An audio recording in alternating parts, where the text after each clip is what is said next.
আলহামদুলিল্লাহ উনি কনফার্ম করেছে যে উনি বাংলাদেশের জন্য খেলতে চান। আমরা এই কমিটি আসার পরপরও কিন্তু ওনার সাথে যোগাযোগ করি, যেটা আমি ছিলাম না।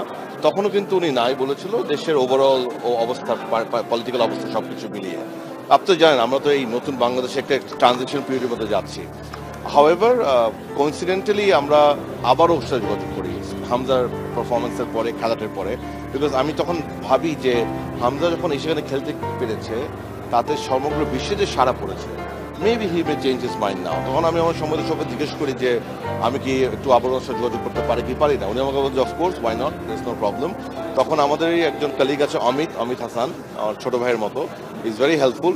আই স আপনার সমিতের সাথে একটা ছবি দেখেছিলাম ওর একটা ফ্রেন্ডের।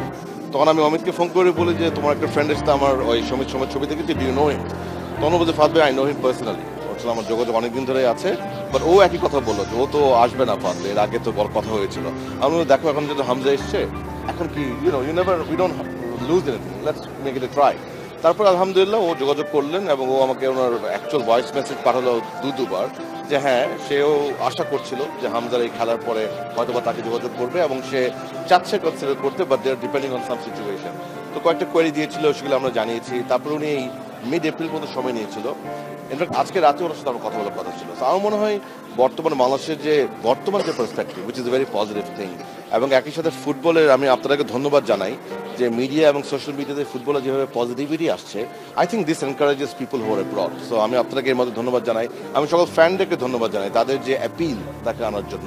আই থিঙ্ক সব কিছু তাকে মোটিভেট করেছে।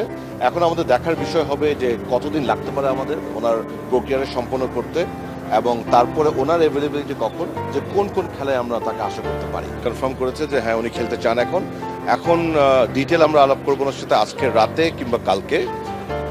ওনার পাসপোর্টের কি অবস্থা, ওটা কতক্ষণ সময় লাগবে না লাগবে, আমরা কিছু গ্রাউন্ড ওয়ার্ক করে রেখেছিলাম আগের থেকেই। বাট তারপরে গোয়িং ফরওয়ার্ড ওই প্ল্যানটা করবো এবং ওনাকে ক্যালেন্ডার শেয়ার করবো আমি। সো ক্যালেন্ডারটা দেখে উনি বলতে পারবে উনি কোন কোন খেলার জন্য অ্যাভেলেবল হবেন না। And then we will start from Sunday first thing in the morning ওনার সব কিছু প্রক্রিয়া। এবং আমরা আশা করি ইনশাল্লাহ ডেফিনেটলি কিছু খেলাতে ওনাকে পাবো। And I think it's a great another very big news for Bangladesh football and the fans of football. আমি সবাইকে ধন্যবাদ জানাতে চাই, স্পেশালি ফ্যান্সদেরকে যারা সবসময় আমাদেরকে এনকারেজ করেছে তাদের মতো স্টার প্লেয়ারদের আনার জন্য। এবং আমি ইন পার্টিকুলার সমিত সোম এবং তার ফ্যামিলিকে ধন্যবাদ জানাতে চাই, বিকজ উনি বারবার আমাকে বলেছিল যে he needed family's consent. So আমার মনে হয় উনি ডেফিনেটলি ফ্যামিলির কনসেন্ট পেয়েছে। সো এখন ইনশাল্লাহ আমরা আরেকজন তারকা খেলোয়াড় পেতে যাচ্ছি। And let us hope for the best. We will try our best. কারণ আপনাকে এখানে বুঝতে হবে এখানে দুটো ফেজ আছে। একটা ফেজ যেটা আমাদের কন্ট্রোলে, সেটা হচ্ছে বাংলাদেশ সরকারের যে প্রক্রিয়া, পাসপোর্ট বলেন, জন্ম নিবন্ধন বলেন, সেগুলি আমরা একদম ফাস্ট ট্র্যাকে করে ফেলবো।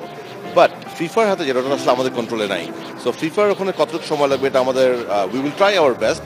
বাট যদি ইনশাল্লাহ আমরা সব সুন্দর মতো করতে পারি, ডেফিনেটলি আমরা তাকে যত তাড়াতাড়ি সম্ভব চেষ্টা করবো।